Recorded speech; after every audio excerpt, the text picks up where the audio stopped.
வாழ்க்கையில உருப்படணும், நல்ல வழிக்கு போகணும் அப்படின்னு என்ன பண்ணணும்? முருகப்பெருமானுக்கு தினந்தோறும் திருப்புகழ் பாடி பூஜை பண்ணணும். அப்படி பூஜை பண்ணா வாழ்க்கை உருப்படும்னு அருணகிரிநாதர் சொல்றார். அது எப்படி பூஜை பண்ணணுமா? அன்போடும் ஆச்சாரத்தோடும் பண்ணணுமா?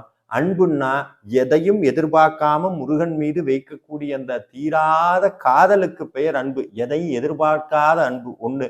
ஆச்சாரம்னா என்னன்னா உடல் சுத்தம், உள்ள சுத்தம் இதையெல்லாம் தாண்டி தொடர்ந்து பண்ணக்கூடிய அந்த வழிபாட்டுக்கு பெயர் ஆச்சாரம்னு பேர். ஆனா இன்னைக்கு நம்ம என்ன பண்றோம்னா 2 நாள் பூஜை பண்ணுவோம், 3 நாள் பூஜை பண்ணுவோம், ஒரு சஷ்டி விரதம் இருப்போம், 2 சஷ்டி விரதம் இருப்போம், 3வது சொல்லுவோம் எனக்கு இருந்து ஒன்றும் கிடைக்கல, முருகன் என்னை ஏமாத்திட்டாரு, சோதனையை தான் கொடுக்குறாரு. இதெல்லாம் நம்மளை நாமே ஏமாத்திக்க கூடிய காரணங்கள். இதெல்லாம் விதியினால் ஏற்படக்கூடிய மாயைகள். இது உண்மை கிடையாது.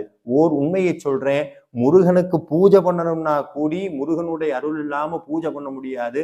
அதற்கு வைராக்கியம் வேணும். கொற்ற பனி, வயசு 80க்கு மேல, காய்ச்சல் கொதிக்குது, சாப்பிடல, இது அத்தனையும் தாண்டி குளிச்சுட்டு முருகனுக்கு பூஜை பண்ணாம நான் சாப்பிட மாட்டேன்னு பூஜை பண்ணிட்டு தான் வாரியார் சுவாமி சாப்பிட்டார். அதனாலதான் வாரியார் சுவாமியோட முருகன் பேசினார். இந்த தீராத வைராக்கியம் இருந்தாதான் தொடர்ந்து பூஜை பண்ண முடியும். அப்படி அந்த பூஜை செய்வதற்கு அருணகிரிநாதர் ஒரு அற்புதமான திருப்புகளை நமக்கு கொடுத்திருக்கிறார்.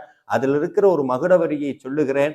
தினந்தோறும் இந்த மகுடவரியை சொல்லி முருகனிடத்தில் வேண்டினால் இடையராது முருகனுக்கு பூஜை செய்யக்கூடிய பெரும் பேற்றை நமக்கு அருள்வார். அந்த வரி என்னன்னா, என்னாலும் உன் புகழே பாடி நானினி அன்புடன் ஆச்சார பூஜை செய்து உய்ந்திட வீணால் படாதருள் புரிவாயே. அதாவது முருகா, தினமும் நான் உனக்கு பூஜை பண்ணணும், உன் திருப்புகழ் பாடணும், என் வாழ்க்கை உருப்படணும், என் வாழ்நாள் வீணாகாம இருக்கணும், இது அத்தனைக்கும் உன்னுடைய அருள் வேணும்னு கேட்கிறார். இந்த மகுடவரியை தினந்தோறும் சொல்லுங்கள். நிச்சயமாக முருகப்பெருமான் உங்களுக்கு நல்ல வாழ்க்கையை காட்டுவார். நன்றி, வணக்கம்.